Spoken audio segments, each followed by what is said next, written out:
podcast Like-mu Nilaiku. Pada sore ini kita bakal bahas seputar kesehatan, khususnya mental health yang lagi booming akhir-akhir ini. Oke, langsung saja kenalin, nama gua Amel selaku host di sini dan gua ditemenin sama teman gua yaitu Ananda Siska, saya selaku co-host di sini. Oke, baik teman-teman, langsung saja kita di sini udah mengundang dua narasumber yang akan menjadi tamu kita kali ini ya, untuk membahas seputar mental health ini. Baik, langsung saja tanpa berlama-lama kita panggil dua narasumber kita. Silakan. Oke, silakan.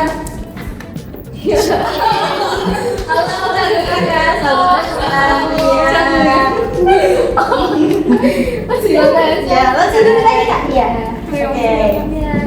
Oke teman-teman, pada sore kali ini kita udah kedatangan dua narasumber nih. Boleh dong dari kita tetenya kenalin dirinya, nama, prodi, sama semesternya. Aku dulu ya kenalan. Iya. Oke, izin perkenalkan diri, nama aku Anida Ramadhani, akrabnya disapa Anin, dari Prodi Sistem Farmasi semester 5. Oke, halo, aku Meli dari Prodi Teknik Informatika semester 7. Oke, teman-teman, ini Kak Anin, ini Teh Meli. Oke. Kira-kira nih dengan maaf ya mengganggu waktunya, mungkin sore-sore saya undang ke podcast dadakan ini ya. Kira-kira kalian berdua ada kesibukan nggak ya di luar ini gitu? Ya ada, saya ya, kalau saya pribadi sekarang kesibukannya itu lagi ngisi proskrip nih, sama banyak tugas-tugas besar untuk UAS dan segala macamnya. Kalau misalkan Anin sih selain tugas kuliah, sekarang kesibukannya menjabat sebagai ketua umum kayak komputer community. Ketua umum ya, berarti Padat banget nih ya. Lumayan padat. Lumayan. Padat kecil. Dengan kesibukan teman-teman di sini nih, yang sibuk banget ya pastinya, itu udah mulai kerasa belum sih pressure-nya dari masing-masing PO?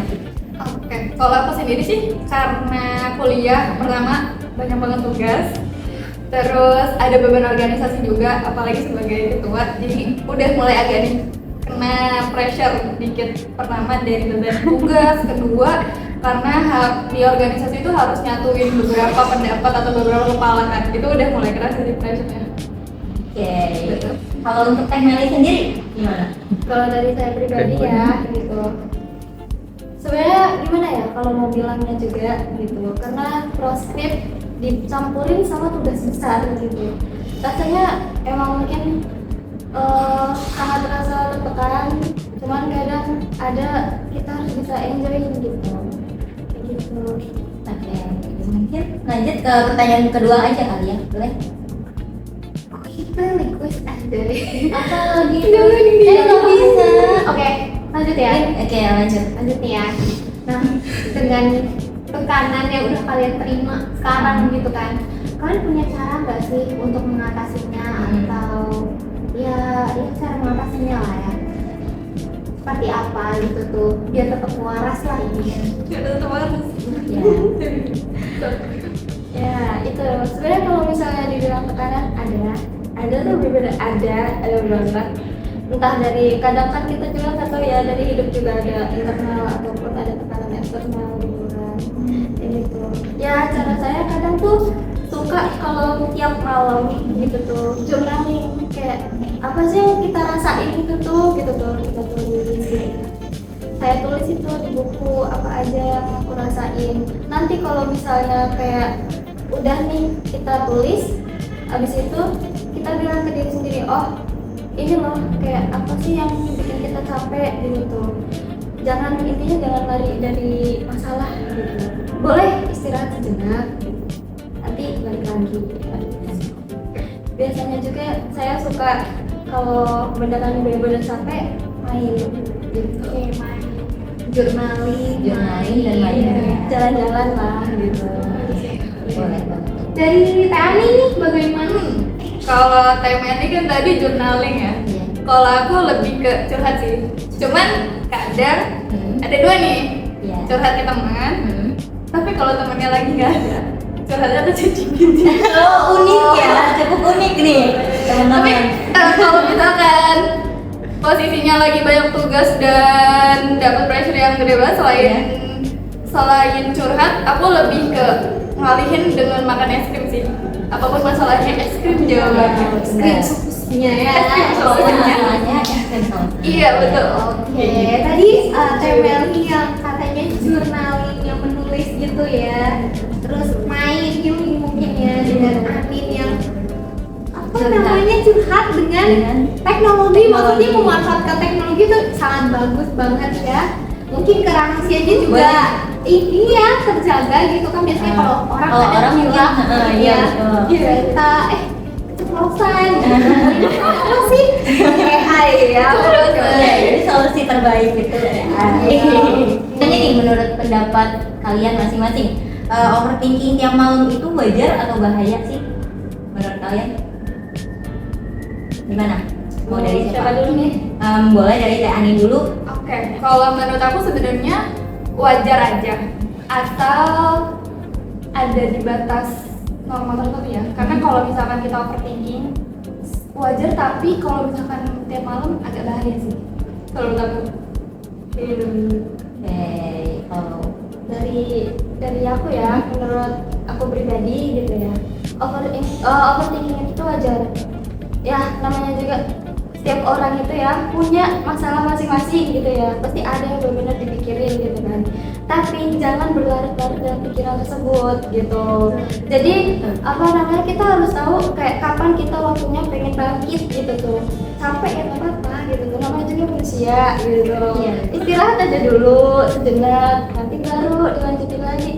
Maka dari itu kadang saya tuh suka kayak nulis dulu nih apa aja yang kita harus ini selesaiin dulu gitu tuh, kayak gitu. Jadi wajar kalau manusia overthinking, tapi jangan berlarut-larut dalam pikiran sendiri.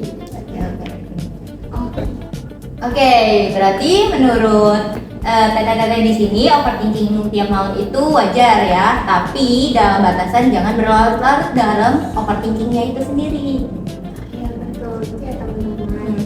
Saya juga mau nanya, kalian pernah nggak sih merasa nggak enak ke seseorang dengan menolak deh ajakan atau minta tolong dari orang lain? Menurut kalian menolak ajakan dari orang lain tapi kalian lagi tidak baik-baik aja, itu salah nggak sih? Menurut pandangan kalian seperti apa? Menolak ya, menolak ajakan, tapi posisinya kita lagi nggak oke. Menurut aku kalau itu boleh banget, karena di bumi ini yang paling penting adalah diri kita sendiri. Iya, jadi untuk nolak atau sebenarnya kita nggak boleh banget jadi orang yang nggak enakan. Jadi kalau misalkan setidaknya hal itu tuh agaknya kurang baik bagi kita, ataupun kita lagi dalam kondisi yang tidak memungkinkan untuk menanggapi orang lain, itu mending kita tolak aja. Karena takutnya nih waktu kita terima tapi keadaan kitanya lagi nggak baik nih malah memperkeruh keadaannya. Harusnya kita misal jalan hangout sama teman itu happy, tapi karena kitanya lagi nggak oke, tapi kita maksain buat ngeiyain ajakan, itu malah jadi nggak baik gitu. Jadi moodnya malah berantakan dan bikin memperkeruh suasana dan bikin mood teman kita juga jadi nggak oke kayak gitu. Jadi nggak apa-apa banget. Ini nggak apa-apa. Nggak apa-apa banget. Menurut pandangan Teh Meli bagaimana kalau misalnya dari aku pribadi nih ya, kalau misalnya lagi capek gitu tuh, terus kalau misalnya ada temen ngajak main, tergantungnya temen mau ngajaknya kemana gitu. Ada kalanya temen tuh ada yang ngajak main yuk ke suatu tempat gitu tuh, ya udah gitu untuk kayak healing ya oke gitu kalau misalnya emang lagi pengen. Tapi ada juga aku pernah ngerasain bener-bener kayak gak bisa nih kalau bareng mereka, takutnya sensitif yang pada akhirnya takut diri sendiri nyakitin perasaan mereka, karena ya yang sebenarnya bisa kita kontrol ya diri sendiri, bukan orang lain begitu. Jadi bebas untuk kalian memilih mau gimana pun, itu hidup kalian sendiri. Oke, berarti dari beda sudut pandang Ya, yang masing-masing satu punya sudut pandang. nggak apa-apa, yang satu enggak gitu kan ya. Oke, pembahasannya kayaknya mulai berat nih. Kan kita lagi bahas tentang mental health ya. Nah, itu menurut kalian nih isu mental health nih kan di Indonesia itu masih tabu ya bisa dibilang. Nah, menurut pendapat kalian masing-masing nih tentang mental health tiap orang ini gimana sih kayak gitu? Atau kalian punya pemikiran sendiri tentang masalah isu mental health ini? Stop. Dengan dulu. Oh, kalau dari aku pribadi ya, kalau ngomongin tentang mental health gitu ya, setiap orang itu tuh punya masalah beda-beda. Ada loh orang yang kadang kayak dia merasa ya udah gue sehat gitu tuh, ya udah aku sehat. Padahal ternyata mereka nggak tahu ternyata kayak dia orangnya pemarah gitu, atau kayak dia ternyata NPD atau segala macamnya gitu. Ternyata dia orangnya people pleaser gitu. Terkadang kayak orang tuh rasanya ya gue sehat, gue waras gitu. Ternyata ya sebenarnya enggak. Orang yang sebenarnya waras adalah orang yang menyadari kalau dirinya itu nggak baik-baik aja. Oke, kalau dari Teh Anin gimana nih? Oke, karena di Indonesia jarang banget dibahas ya, Iya. jadi kayak tabu banget. Jadi dari orang-orang nih malah ada ketakutan mengakui kalau misalkan dia punya mental health. Iya. Jadi kayak ini ada mental health tapi takutnya dari orang lain punya tanggapan aneh. Wah sakit nih orang kan kayak Iya. gitu kan. Jadinya Bener agaknya banget, bener. dapat pressure sendiri untuk orang-orang yang punya mental health. Mungkin kayak harusnya sih lebih banyak ada pembahasan tentang mental health sih kalau menurut aku. Biar nanti orang-orang yang mungkin punya mental health itu bisa lebih terbuka atas apa yang terjadi di kondisi. Oke, jadi menurut bisa disimpulin dari pendapat kalian masing-masing, mental health sendiri itu penting ya dibahas, nggak boleh jadi tema yang tabu lagi, Iya, karena betul. setiap orang juga butuh mengungkapkan apa sih yang mereka rasakan kayak gitu, ya kan? Ya betul. Oke. Ada kesadaran dari diri sendiri juga. Iya benar.